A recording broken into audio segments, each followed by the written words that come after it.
Olá, nesta sexta-feira, 21 de setembro de 2023, eu vou me referir e comentar o furo da Bela Megali, do Globo, sobre o depoimento do ex-ajudante de ordens do ex-presidente Jair Bolsonaro, sobre a convocação que este Bolsonaro fez a chefes militares para saber a opinião deles sobre a eventualidade de um golpe para evitar a posse do eleito, que seria seu adversário, Luiz Inácio Lula da Silva.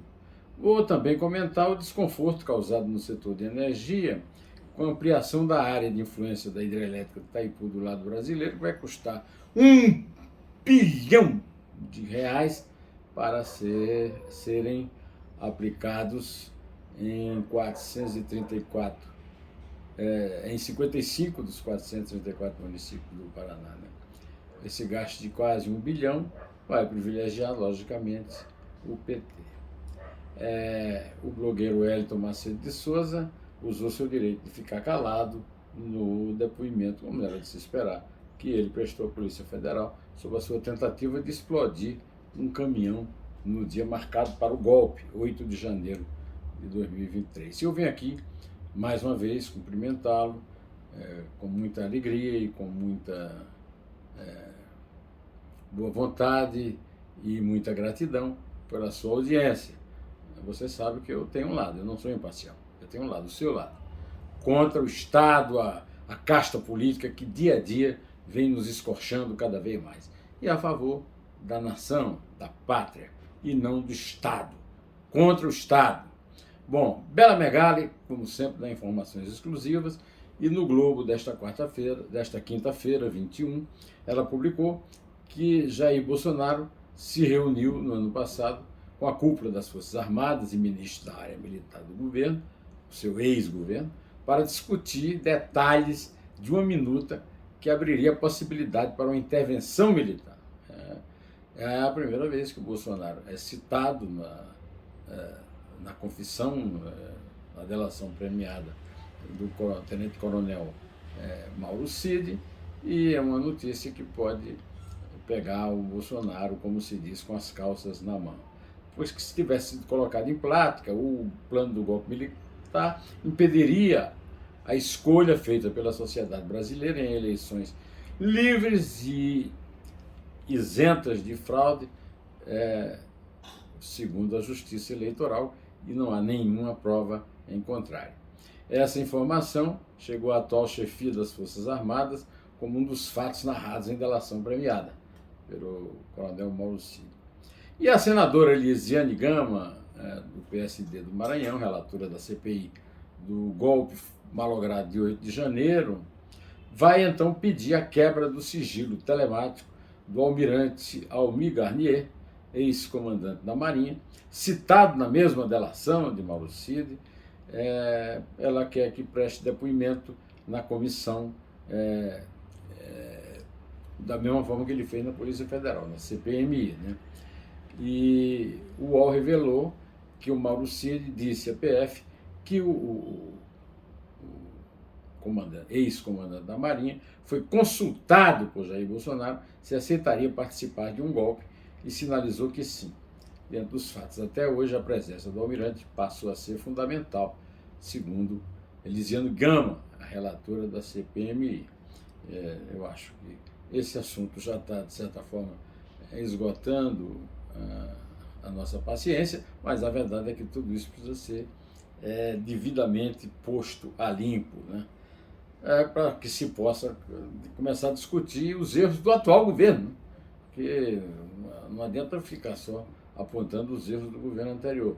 E para isso a justiça tem que andar. A justiça não está andando. E a CPMI, então, é uma vergonha, viu, relatora Elisiane Gama? Uma vergonha. Não investigou nada, não apareceu com nada de novo, não contribuiu para coisa nenhuma, infelizmente.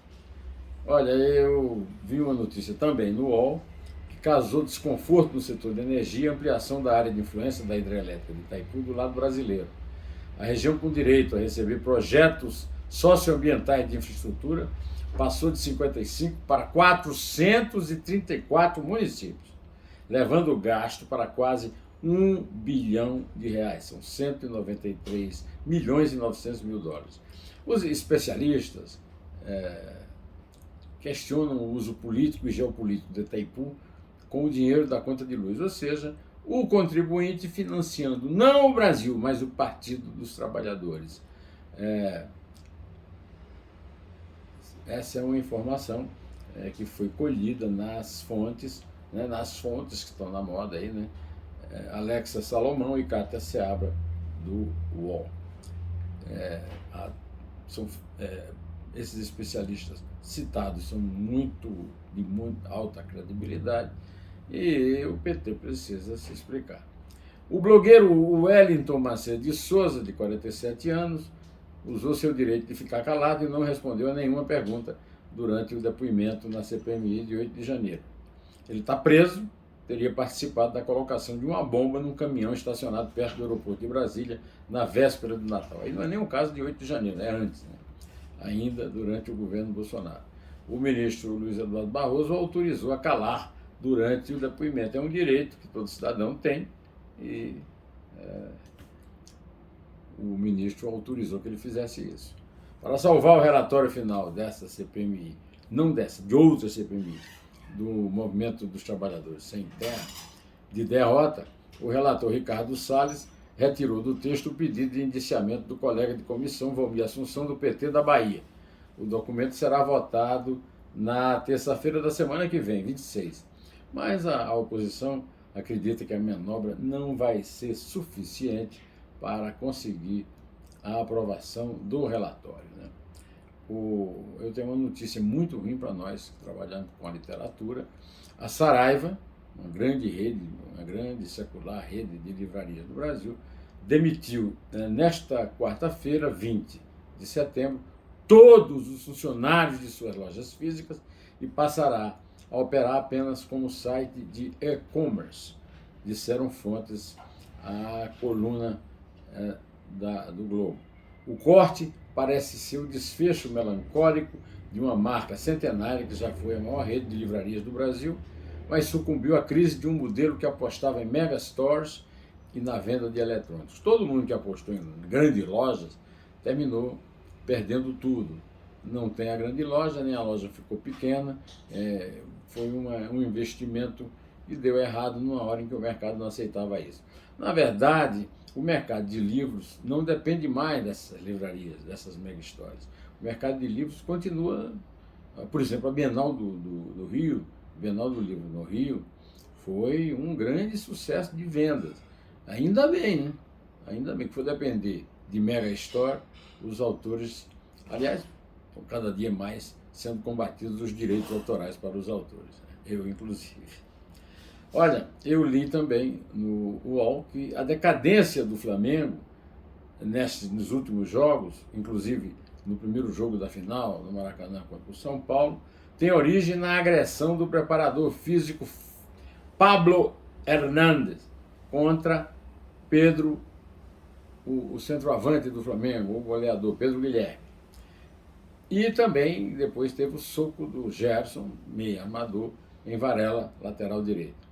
Só esses idiotas fanáticos por dinheiro da diretoria do Flamengo não percebem e mantém o perdedor crônico Jorge Sampaoli no comando do time na final, como acaba de ser publicado em todos contrariando todas as evidências, principalmente depois de outra agressão, desta vez um torcedor pelo vice-presidente de futebol, Marcos Braz, no shopping center da Zona Oeste do Rio, manter o Sampaoli no comando do time na final a ser perdida da Copa do Brasil, dando um merecido título inédito ao tricolor São Paulo Futebol Clube.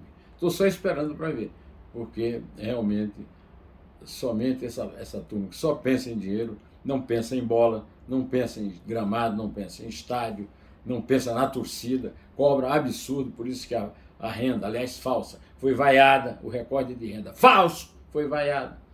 Bom, mas isso aqui vamos deixar para ver como é que vai ser o jogo domingo, aí que vai ser mesmo o estouro da boiada, né?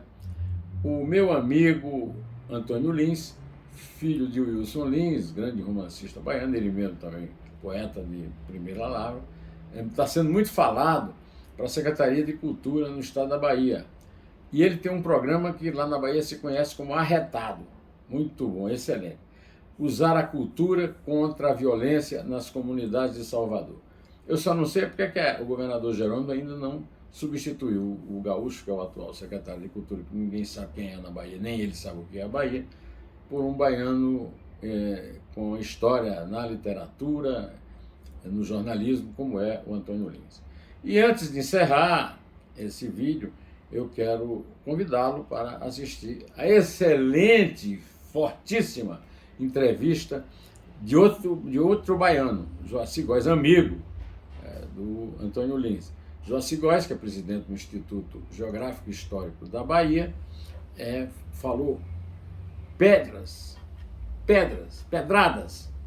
jogou pedras nas decisões autoritárias do Supremo Tribunal Federal. E também chama atenção para o Dois Dedos de Prosa, com Moacir Assunção, o autor de Os Homens que Mataram o Facínora, ou seja, Virgulino Ferreira da Silva, o Lampião. Vou ficando por aqui, direto ao assunto. Em té!